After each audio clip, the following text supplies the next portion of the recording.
आपका फिर से बहुत बहुत स्वागत है। मैं हूं गौरव चौहान और आप देख रहे हैं Chauhan eat out classes. Last video में हमने डायरेक्ट मटेरियल कॉस्ट वेरिएंस के बारे में पढ़ा था, उसके फॉर्मूलेस किए थे और न्यूमेरिकल्स किए थे। अगर आपने लास्ट वीडियो नहीं देखी है तो प्लीज आप देखिए, डिस्क्रिप्शन में उसका लिंक है, तो प्लीज जाइए और देखिए। आज हम करने वाले हैं डायरेक्ट लेबर कॉस्ट वेरिएंस के बारे में, जो सेकंड टॉपिक है हमारा वेरिएंस का। तो शुरू करते हैं। शुरू करने से पहले अगर आपने मेरे चैनल को सब्सक्राइब नहीं किया है तो प्लीज सब्सक्राइब कर लीजिए।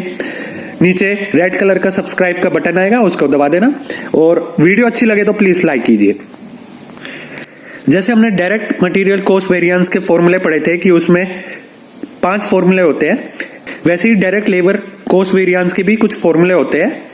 और मैं बता देता हूं, जो डायरेक्ट मटेरियल होता है और डायरेक्ट लेबर होता है, इसके कुछ सिमिलर फॉर्मूले होते हैं, बस टर्म चेंज हो जाती है। तो आइए शुरू करते हैं। डायरेक्ट लेबर वेरिएंस को भी निकालने के लिए हमें 2 चीजों की जरूरत पड़ती है। एक तो होता है हमारे पास कॉस्ट और एक होता है टाइम। वैसे डायरेक्ट लेबर वेरिएंस में होता क्या है? डायरेक्ट लेबर वेरिएंस में ये होता है कि जब हम बिजनेस स्टैब्लिश करते हैं तो स्टैब्लिश करने के बाद हमें सेल्स करनी होती है। सेल्स करने से पहले क्या होता है? प्रोडक्ट के बाद क्या होता है? प्रोडक्शन। तो हमें जो प्रोडक्शन करना होता है उसके लिए लेबर चाहिए होती है। तो मान लीजिए हमें प्रोडक्शन करने के लिए लेबर की जरूरत पड़ती है, जो कि एक लेबर की पर वेजिस होती है, पर डे की वेजिस होती है, वो होती है 400 रुपए। हमें 10 यूनिट बनानी होती है। 10 यूनिट बनाने में हमें 2 लेबर लगती है, तो उसका हमारा क्या हो गया? 800 रुपए पर डे की वेजिस जाती है 2 लेबर की। ये हमने एज्यूम किया है, मतलब जो हमारे स्टैंडर्ड है ये है कि हमारी जो लेबर है 800 रुपए की 2 लेबर लगती है 10 यूनिट को प्रोड्यूस करने में। पर जब हम एक्चुअल में जाते हैं, एक्चुअल में हम उसको इम्प्लाइज करते हैं अपनी कंपनी में प्रोडक्शन बनाने के लिए, तो हम देखते हैं कि जो हमारी लेबर है उन 2 लेबरों से एफिशिएंसी नहीं निकल रही है, तो हमें एक और लेबर लगानी पड़ेगी। तो मतलब हमारे पास हो गई 3 लेबर हो गई, और उसके जो चार्जेस हो गए, एक एक्स्ट्रा बढ़ जाएगा तो 400 रुपए एक्स्ट्रा बढ़ जाएंगे, तो हो जाएगा 1200 रुपए हो जाएंगे। मतलब कि पहले जब हम ये सोच रहे थे कि जो हमारे स्टैंडर्ड्स होंगे 2 लेबर लगेगी 800 रुपए के हिसाब से, मतलब पर लेबर 400 रुपए हो गया। पर एक्चुअल में हमने देखा कि जो हमारी लेबर है वो 3 लग रही है, और उसकी जो वेजिस दे रहे हैं हम पर डे के हिसाब से, वो दे रहे हैं 1200 रुपए। तो हम ये रिजल्ट निकालते हैं कि हमारा जो सेल्स में वेरिएंस होता है, मतलब जो प्रॉफिट में वेरिएंस होता है, वो लेबर्स की वजह से भी होता है कि हमें किसी प्रोडक्ट्स को बनाने में इतनी लेबर लग रही है, ये हम सोच के चल रहे थे। पर रियलिटी में ये होता है कि या तो लेबर कम भी लग सकती है, क्या पता 10 यूनिट को बनाने के लिए 1 लेबर भी लग रही हो, क्या पता 10 यूनिट को बनाने में 2 लेबर भी लग रही हो, 3 लेबर भी हो सकती है। जो भी हम एज्यूम करते हैं वो जरूरी नहीं कि वो एक्यूरेट हो। कभी भी हमारा एज्यूप्शन एक्यूरेट नहीं आता है, ज्यादा भी हो सकता है, कम भी हो सकता है। तो हम डायरेक्ट लेबर वेरिएंस में यही पढ़ते हैं कि हमारी लेबर के चार्जेस कम हो जाते हैं, ज्यादा हो जाते हैं, तो हमारी कॉस्ट पे क्या इफेक्ट पड़ता है। तो हम डायरेक्ट लेबर वेरिएंस 6 फॉर्मूले से निकालते हैं। जो पहला फॉर्मूला होता है वो होता है डायरेक्ट लेबर कॉस्ट वेरिएंस। तो डायरेक्ट कॉस्ट वेरिएंस का जो फॉर्मूला होता है उसमें क्या हम निकालते हैं? वो निकालते हैं standard cost minus actual cost.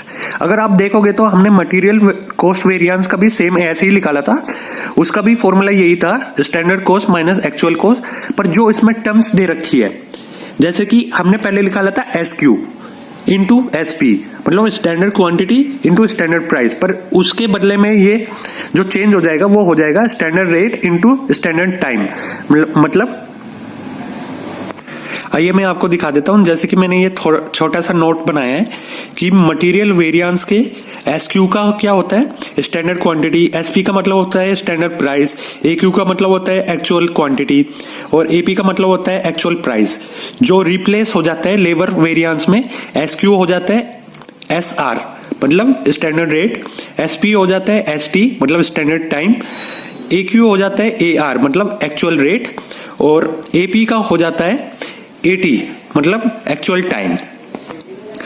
तो ये चीजें रिप्लेस हो जाती है लेबर में। फॉर्मूला सेम ही रहता है, बस आपको ये टर्म्स याद करनी पड़ेगी, ये छोटी सी टर्म्स है। आइए वापस चलते हैं अपने फॉर्मूले में। तो जो हमारा पहला फॉर्मूला था वो था डायरेक्ट लेबर कॉस्ट वेरिएंस। तो डायरेक्ट लेबर कॉस्ट वेरिएंस का फॉर्मूला था standard cost minus actual cost. तो स्टैंडर्ड कॉस्ट कैसे लिख ली हमारी, SR इंटू ST, मतलब standard rate into standard time. और एक्चुअल कॉस्ट कैसे लिख ली, AR इंटू AT, मतलब actual rate into actual time. अब जो हमारा सेकंड स्टेप लिख लेगा, मतलब सेकंड फॉर्मूला लिख लेगा, वो लिख लेगा डायरेक्ट लेबर रेट वेरिएंस। तो इसका क्या फॉर्मूला होगा, इसका होगा actual time into standard rate minus actual rate. तो जैसे कि मैं बता देता हूं फिर से आपको कि हमारा एक्चुअल टाइम रिप्लेस हो गया है AP से, मतलब एक्चुअल प्राइस से। तो इसका एक बार और रिपीट करके बता देता हूं फॉर्मूला क्या होता है। वो होता है direct labour rate variance equal to actual time into standard rate minus actual rate. अब हम थर्ड फॉर्मूले की तरफ चलते हैं। जो हमारा थर्ड फॉर्मूला होगा वो होगा डायरेक्ट लेबर इफिशिएंसी वेरिएंस, मतलब इफिशिएंसी को हम टाइम भी बोल सकते हैं। तो अगर इफिशिएंसी की जगह टाइम गिवन हो इलिस्ट्रेशन में तो हम टाइम से निकालेंगे, जैसे कि सेम ही होता है एफिशिएंसी या टाइम। तो इसका जो फॉर्मूला होगा वो होगा standard rate into standard time minus actual time, ये हमारा फॉर्मूला होगा। और जो हमारा फोर्थ वन फॉर्मूला होगा वो होगा हमारा आइडल टाइम वेरिएंस। जो आइडल टाइम वेरिएंस होता है उसका फॉर्मूला होता है idle time into standard rate. पर मैं ये बता देता हूँ वेरिएंस तब निकालना होगा जब हमें इलिस्ट्रेशन में गिवन होगा, या फिर दूसरा तब जब हमें दो प्रोडक्ट गिवन होंगे कि हमारे पास दो प्रोडक्ट है और उसके दोनों के प्रोडक्ट के स्टैंडर्ड इतने हैं और एक्चुअल इतने हैं, तो हमें आइडल टाइम क्या होगा। इसका इलिस्ट्रेशन हम नेक्स्ट वीडियो में करेंगे। इसके बाद पहले हम फॉर्मूले कर लेते हैं।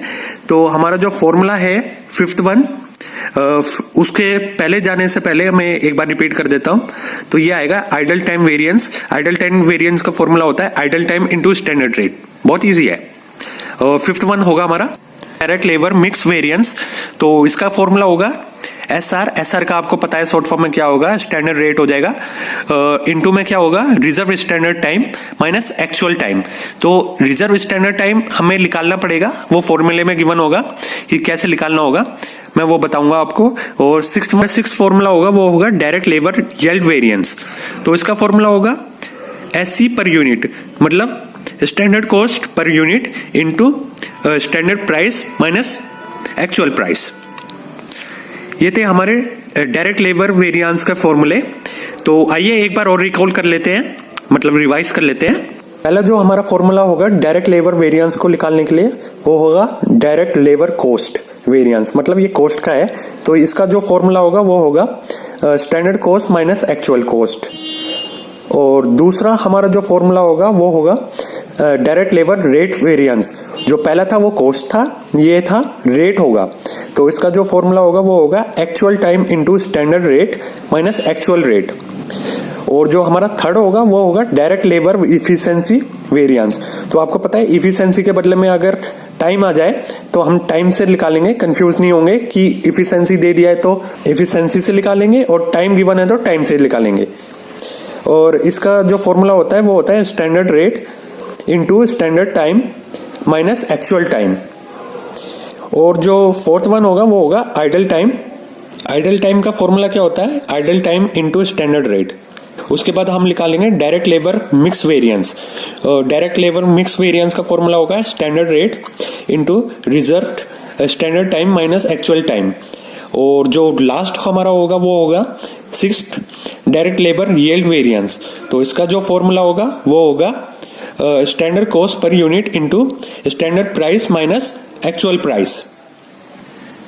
तो नेक्स्ट वीडियो में हम बात करेंगे इन तीन फॉर्मूलेस पे और न्यूमेरिकल करेंगे। तो हमारा जो पहला फॉर्मूला हो जाएगा वो डायरेक्ट लेबर कॉस्ट वेरिएंस का हो जाएगा, डायरेक्ट लेबर रेट वेरिएंस का। और तीसरा फॉर्मूला हो जाएगा डायरेक्ट लेबर एफिशिएंसी या टाइम वेरिएंस का। ठीक, लास्ट में बस मैं यही कहूंगा आपसे कि साथ साथ प्रैक्टिस करते रहे और ताकि आपके एग्जाम में अच्छे मार्क्स आए। और अगर आपको मेरी वीडियो अच्छी और पसंद आई हो तो प्लीज लाइक कीजिए, सब्सक्राइब कीजिए और शेयर कीजिए। और नेक्स्ट वीडियो में हम लाएंगे न्यूमेरिकल्स इन तीनों फॉर्मूले के बेसिस पे। Thank you.